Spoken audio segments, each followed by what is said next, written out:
இன்றைக்கு ஞாயிற்றுக்கிழமை நம்மளோட லஞ்சை முடிச்சுட்டு பக்கத்துல இருக்க பார்க்குக்கு சும்மா வாக்கிங் வந்தனாங்க. ஸோ வந்த இடத்துல ஒரு மரத்துக்குள்ள இருந்தனாங்க. இப்போ நான் உங்களுக்கு ஒரு ஸ்டோரி சொல்ல போறேன். அதாவது நம்ம சின்ன பிள்ளையில படித்த தமிழ் பாட புத்தக ஸ்டோரி. என்ன ஸ்டோரின்னு பார்த்தீங்கன்னா, ஒரு வழிப்போக்கன் வந்து ரொம்ப நெடுதூர பயணத்துக்கு பிறகு இளைப்பாறலாம் அப்படின்ற ஒரு மரத்தடி, அதாவது அது வந்து ஆலமரம். ஸோ ஒரு ஆலமரத்தடியில வந்து அவர் வந்து சற்றே இழப்பாரலாம் அப்படின்னு அந்த ஆலமரத்துக்குள்ள இருக்கிறாரு. பட் அவர் ரொம்ப தூரம் நடந்து வந்ததால் அவருக்கு ரொம்பவே டயர்டு. ஸோ அந்த அசதியில வந்து சரி ஓகே சற்று ஓய்வெடுத்துட்டு போகலாம் அப்படின்னு சொல்லி அந்த மரத்துக்கு கீழே வந்து அப்படியே உட்கார்ந்தபடியே தூங்கிட்டாரு. தூக்கத்துல வந்து அவருக்கு தோணுது என்னன்னு பாத்தீங்கன்னா, அவர் இருக்கிற அந்த மரத்துக்கு கீழே வந்து அவர் இருக்கிற இடத்துல வந்து அவரோட தலையில வந்து ஒரு பெரிய பூசணிக்காய் அந்த மரத்துல இருந்து விழுந்துருச்சு. ஸோ தன்னோட தலை வந்து சிதறிட்டு அப்படின்னு தோணுது. ஸோ அவர் வந்து ஐயோ இந்த தலை சிதறிட்டு அப்படின்னு பயப்படுறாரு. திடீர்னு பாத்தீங்கன்னா அவர் தலையில உண்மையிலேயே ஒரு விதை ஒன்று வந்து விழுகுது. உடனே அவர் என்ன செய்யறாருன்னா, அந்த தூக்கத்துல இருந்து சட்டுன்னு கண் முழிச்சு எழும்பிடுறாரு. எழும்பினோட தான் தெரியுது, ஓ இந்த தலை சிதறல அப்படின்னு தொட்டு பார்த்துட்டு அந்த விழுந்த விதையை வந்து எடுத்து பார்த்தா அது வந்து நம்மட ஆலமரத்தோட விதை. ஸோ அப்பதான் அவர் யோசிக்கும், இவ்வளவு பெரிய விருட்சம், இவ்வளவு பெரிய மரத்துல வந்து இவ்வளவு ஒரு சின்ன விதையா அப்படின்னு சொல்லி யோசிக்கிறாரு. இப்ப நான் நம்மளோட ஸ்டோரிக்கு வரேன். அத போலவே நாம வந்து மரத்துக்குள்ள சரி ஓகே ரிலாக்ஸ் பண்ணலான்னு இருக்குன்னு சடனா மண்டையில ஒரு சவுண்டு ஒன்று வந்து தலையில விழுது. என்னடா விழுது அப்படின்ட்டு நானும் வந்து எடுத்து பார்த்தா அது வந்து ஒரு நம்ம வந்து ஐஸ் ஏஜ்ல பார்த்திருப்போம் இந்த விதை.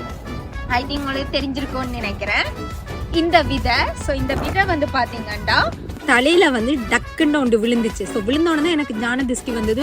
ஓ இது எங்கேயும் நான் பார்த்துருக்கேனே அப்படின்றதான் பட்டு சொன்னாரு. இது வந்து பாத்தீங்கன்னா நம்ம ஐஸ் ஏஜ்ல வந்து நமக்கு எல்லாருக்குமே ரொம்ப ரொம்ப பிடிக்கும் ஒரு குட்டி அணில் ஒன்று. ஸோ அந்த அணில் வந்து எப்ப பாரு அந்த படத்துல வந்து உருட்டி ஒன்று விளையாடிட்டு இருக்கும். ஸோ அந்த விதை தான் இதுன்னு சர்வா சொன்னாரு.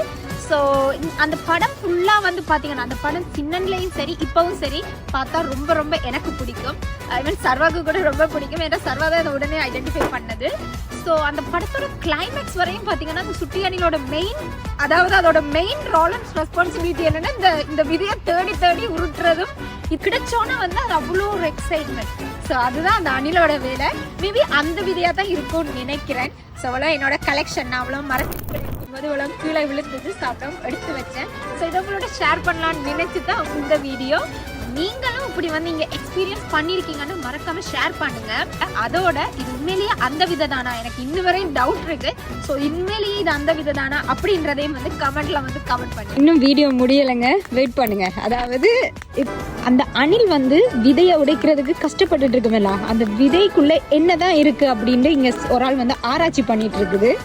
அந்த விதையை எடுத்து கண்ணால் அடிச்சு உடைச்சுக்கிட்டு பார்ப்போம் நம்ம என்னதான் இருக்குது.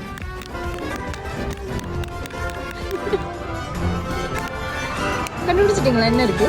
நான் பார்த்துக்கிட்டு என்னடா இது உள்ள ஏதோ நட்ஸ் மாதிரி இருக்கு. என்ன இதுவா சாப்பிடுது? அது இதுக்கே இவ்வளோ போராட்டம் இருக்கு. இந்த விதை முத்தி போச்சு போல. இந்த விதை தான் இருக்குது. ஒரு இது பாதாம் மாதிரி நட்ஸ் மாதிரி இந்த கொட்டாங்காய்க்குள்ள வரும் அதுதான் இருக்கு.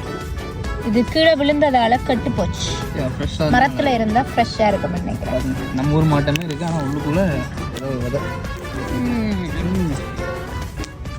கல் எடுக்குதுன்னு கஷ்டம்.